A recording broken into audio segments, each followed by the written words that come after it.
Breaking news చూస్తున్నాం. ప్రగతి భవన్ లో CM KCR తో ఎమ్మెల్సీ కవిత భేటీ కానున్నారు. ప్రగతి భవన్ కు కవిత చేరుకున్నారు. ఇక కవితకు సిబిఐ నోటీసులు వచ్చిన తర్వాత కేసీఆర్ ను కవిత కలవడంపై ఆసక్తి నెలకొంది. ఈ సమావేశంలో తాజా రాజకీయ పరిణామాలపై సిబిఐ విచారణపై చర్చించే అవకాశం ఉన్నట్లు తెలుస్తుంది.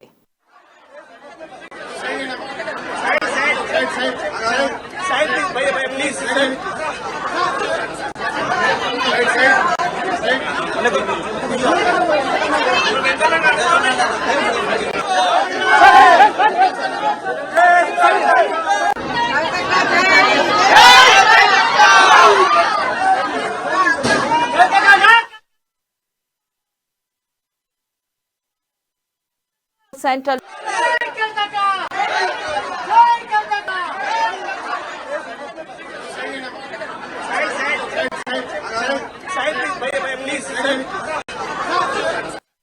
బ్రేకింగ్ న్యూస్ చూస్తున్నాం. ప్రగతి భవన్ లో సీఎం కేసీఆర్ తో ఎమ్మెల్సీ కవిత భేటీ కానున్నారు. ప్రగతి భవన్ కు కవిత చేరుకున్నారు. ఇక కవితకు సిబిఐ నోటీసులు వచ్చిన తర్వాత కేసీఆర్ ను కవిత కలవడంపై ఆసక్తి నెలకొంది. ఇక దీనిపై మరింత సమాచారాన్ని మా ప్రతినిధి ప్రణయ్ అందిస్తారు. ప్రణయ్, చెప్పండి, కవిత కేసీఆర్ ను కలవడంపై ప్రధానంగా ఏ అంశాలపై చర్చించే అవకాశం ఉందంటారు? ప్రణయ్.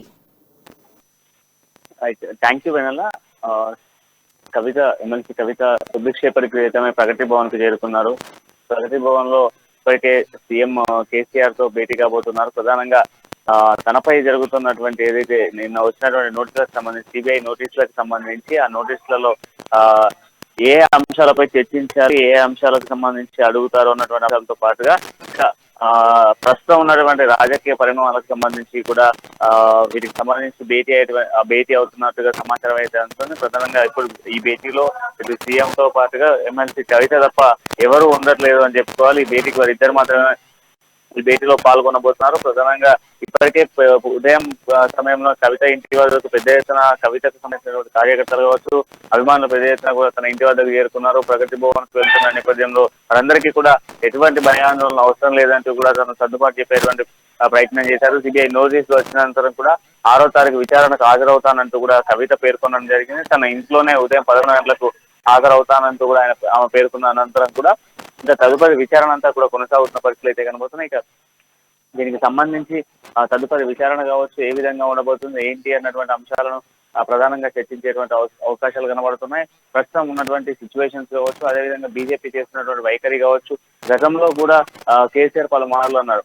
మొదట ఈడీ, సిబిఐ ఇలాంటి ఈడీ, మోదీ అంటూ కూడా కేసీఆర్ మాట్లాడిన తర్వాత మోదీ వచ్చేటువంటి ఛాన్సెస్ ఉంటాయి అంటూ కూడా చెప్పడం జరిగింది. అయితే ప్రధానంగా ఈ అన్ని అంశాలకు సంబంధించి మరి రేపు జరగబోతున్నటువంటి ఎల్లుండి విచారణకు సంబంధించి విచారణ అంశాలన్నిటిపైన కూడా క్లియర్ గా ఒక అంశాన్ని మాట్లాడేటువంటి ప్రయత్నం చేయబోతున్నారని చెప్పుకోవాలి. ఈ భేటీలో ప్రధానంగా పలు అంశాలను క్లియర్ గా కూడా మాట్లాడేటువంటి అవకాశాలు అయితే కనబడుతూ ఉన్నాయి. మోదీ బీజేపీ చేసినటువంటి వైఖరికి సంబంధించి కావచ్చు, అదేవిధంగా కుట్రపూరితమైనటువంటి రాజకీయ పరిణామాలన్నిటిపైన కూడా చర్చించేటువంటి అవకాశాలు అయితే ప్రధానంగా కనబడుతున్నాయి. వెన్నెల. Pranay, thank you.